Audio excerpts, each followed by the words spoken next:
My information about Islam is really less. Whatever I know is because of my friends. My question is, I've read this poster. They say that music and dance is not accepted in Islam. Why is that? I mean, you cannot say it's generally also you can, listen to music or singing or dance or whatever. You cannot just say only for Bharatnatyam or for any form of dance you have music. In general music also we have you when you praise God, when you show your emotions. Why is it said that music and dance is not allowed? Sister asked the question that why is it in Islam that music and dance are prohibited? First I'll come to music, then I'll go to the dance. As far as music is concerned, our beloved Prophet ﷺ said that the musical instruments, as a general rule, they are prohibited, except he gave permission for the duff.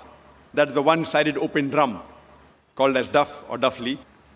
Besides that, the Prophet prohibited because, if you analyze, it takes a person away from the remembrance of Allah subhanahu wa ta'ala, from the remembrance of Almighty God.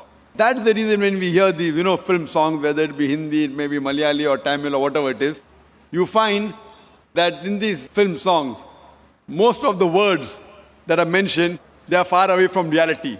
The hero tells the heroine, "Main tumhare liye chand tod ke leke aunga, main tumhare liye sitare tod ke leke aunga, I'll get the moon for you, I'll get the star for you." We know it's not possible. No man can get the star or the moon for his lover.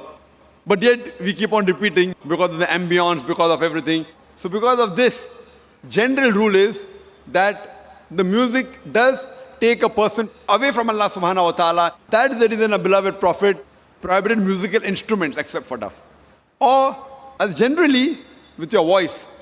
For example, when a person recites the Quran. If he recites the Quran, his voice is good, that's permitted. Because that takes a person towards Allah subhanahu wa ta'ala. The musical instruments along in the background do create a different ambience. Otherwise, singing per se, it is mubah, optional, as long as the words of the song, they take you towards your Creator Allah subhanahu wa ta'ala. If the words of the song take you away from Allah subhanahu wa ta'ala, even that type of song is prohibited. Now come to the second part. Why is dancing prohibited? There is no verse in the Quran or no hadith that I know of which says dancing per se is haram. But normally, because people dance to show to the other people, we have dance performance on the stage, whereas you Bharatnatyam. Now you're doing Bharatnatyam on the stage and thousands are watching you. So normally in terms of the hijab reason, we wouldn't like to expose our ladies, our mothers, our sisters, our daughters on the stage and thousands of people looking at them.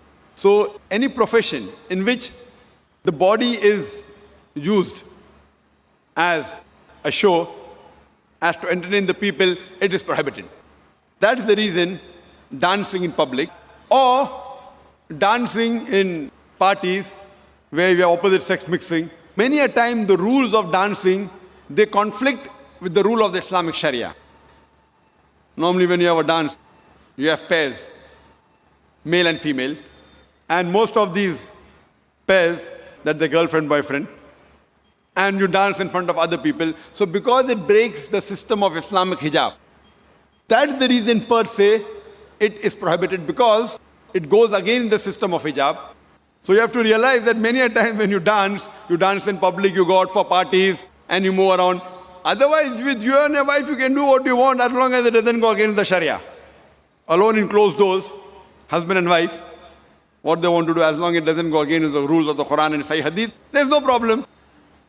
But because most of the time dancing exploits the body, it includes singing, dancing, you go on the stage and other people are watching, so it breaks the rules of Sharia, of the hijab. And you can hear my video cassette, Women's Rights in Islam, Modernizing Outdated, which speaks in detail. Why do we Muslims protect, why do we love, why do we revere our women for?